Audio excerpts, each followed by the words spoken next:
I'm April. And I'm Lauren. And today we're here at Butler County Warbirds in Middletown, Ohio, and we're going to fly in a World War II aircraft. And while we wait for our pilot, we're going to check out the museum. Yes, there's lots of memorabilia here. All the way from an honorable discharge from the Civil War, the Revolutionary War? I believe so, yeah. A war a really long time ago. And it goes all the way through to Desert Storm, he said. Yeah, let's go check it out. Let's check it. Woo!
To another good morning, time to go. Got that smile upon my face, 'cause there's excitement in the chase, this I know. Yeah, I'm going for the ride and find myself, I am alive, and I soar. Still I run towards the wind and let the challenge draw me in, 'cause I want more. Oh, we are all looking for adventure. We are all looking for adventure.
say before that our cameraman had a work engagement, so they were not able to be here. So if this video is not of the best quality, it's because we're just flying solo, literally. Yes. On our own. Yes, we are. So tell them what you thought. Oh my God, it was just. We got to fly the plane. We got to fly the plane! I mean, for 10 seconds, but still. Right. Yeah. I think he would have let us fly it for longer, but I was like, I shouldn't have that much responsibility. I was like, I'm gonna hand it back to you, Captain. Okay, take it. But yeah, no, that was very fun. Sorry if you have headphones in. But yeah, no, that was. Oh my God. Yes. I loved it. It was exhilarating. So the Butler County Warbirds are all a bunch of volunteers. They're only open 2 days a week on Saturdays and Sundays. And they were telling me that like they fix up old equipment when they have time. So for example, there was the one transportation vehicle that they just fixed and restored because they like to trade parts with other historical associations. And they showed us the plane that they're working on in the back, but they said it'll probably be a couple years before they're done because, again, they're only open 2 days. They're only open 2 days a week, and it's they're cold. all volunteer. Yeah, all volunteers. That's right. They all volunteer all the time. No, we're not talking about them boys volunteering. Yeah, we are in the country. I don't know what that was. Yeah, it's outside. It's between Dayton and Cincinnati. Well, I guess that's why it's called Middleton. Hey, oh man! And they have a museum in there that is free to go into. They do ask for a donation if you're not riding one of the planes. You can ride the planes like we did today. So we were in the World War II Fairchild. Yes. Which is just one passenger at a time, but they've restored a different plane from the 70s that I can't remember the name of, but up to 3 people can ride in that one. Yep.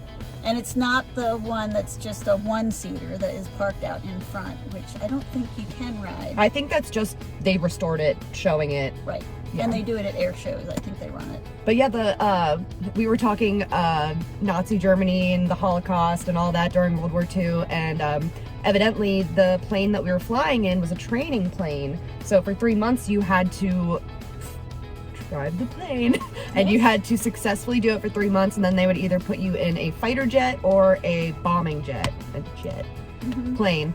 But yeah, that's terrifying. Yeah, and 3 months of that? I know, and I had asked him too, like, they don't fly when the weather's below 40 degrees, and so I said, is it just because maybe your passengers are delicate flowers, and because you have to have the thing open yes, for takeoff and landing, so it is a brisk, breezy experience. Oh yeah. But they said that the oil that the plane takes gets sluggish under 40. So that makes sense. It'll burn the engine. So that's why. Is that what that smell was? That would be why, it's got to be over 40 before you get on the plane. Yeah. Yep. Oh, man. I can't, well, we were originally supposed to do this a different day. I can't imagine if we had done it that day. Well, no, we would have died. Well, I mean that. I mean, we wouldn't have died. We would have just been real cold. We wouldn't have seen anything either. Well, we would have gotten all the way out here and not been able to fly. Yeah. Really, is what it came down to. We did make out just in time, though. We had blue skies, and now it's starting to get a little overcasty, I would say, a little cloudy. But they actually are loading up hot air balloons into a truck in the warehouse behind us, and they're Christmas themed, so yeah. Oh, how cool! Yeah. They were just getting out the basket when we went by. So they were hanging garland when I went by, yeah. Oh, but that was so much fun. And evidently, there's a whole Ohio aviation trail. There is, yeah. And there's 8 stops, and this is normally the 8th stop. And if you go to all 8, you get a teddy bear. I didn't know that. Yeah. Nobody told me. Well, while you were in the air, there was a family that wanted their teddy bear because this was the last one, and the guy that helped us on and off the plane didn't know where the teddy bears were kept, so we had to wait for your guy to come back in. Just to tell them where the teddy bears were. And apparently they have the pilot classes here, and they, on one of the pamphlets, have a small child. So I think you have to be like 10 years old, 10 or 12. You can do the classroom training as a kid or an adult, but you can only do the in-flight training, I think, as an adult. Oh, okay. Is what I think. And I understand it's an amazing flight school. People come from like hours away to attend this flight school. This is one of the best ones, evidently, in the state of Ohio. And one of the oldest ones, too. Oh, that's right, because this hangar was here what during they World War used II. for World War II. There's so many warehouse buildings, though. Yeah. And they used to make the plane that we were in the yellow buildings. Did he point those out to you? Yes. Yep. Yeah. I can't believe we just did that. I can't believe we flew the I plane. know. There's the foot pedals, and then there's the little stick dongle, and you have to. See, my feet were too short for the pedals, so I didn't learn what those were for. I just learned the stick. Oh, he moved my seat down. He was like, "Why are you so short? You're so tall." And I'm like, "I don't know. I can't help it." It's because it was set for me, and I was as small as it goes, and I still couldn't reach the pedals. But yeah. Or when he did that sharp Oh my turn, God. He was like, "You ever been on a roller coaster?" and then you go down, and then you go up, and He's you're like, ah! "If we push down on it," and I'm like, yeah.